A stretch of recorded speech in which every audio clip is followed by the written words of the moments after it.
Советот на општина Кочани денеска ја одржа својата 22 редовна седница на која се дебатираше по 19 точки од дневниот ред. Како добров компониран оркестар, советниците од позицијата и опозицијата го одработија дневниот ред без посериозни дискусии, дури и околу предлог одлуките кои се однесуваат на паркинг просторот и работењето на комуналното јавно претпријатие Водовод во изминатото полугодие од 2014 година.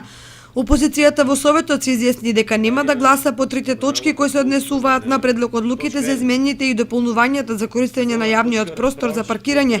па мнозинството без дискусија истите ги изгласа и усвои.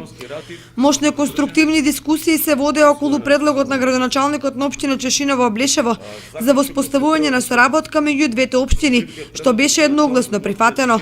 Плод на таквата соработка ќе биде постигнувањето договор за обезбедување 10 литри во секунда вода од градскиот водовод за потребите на граѓаните на повеќе населени места во оваа општина.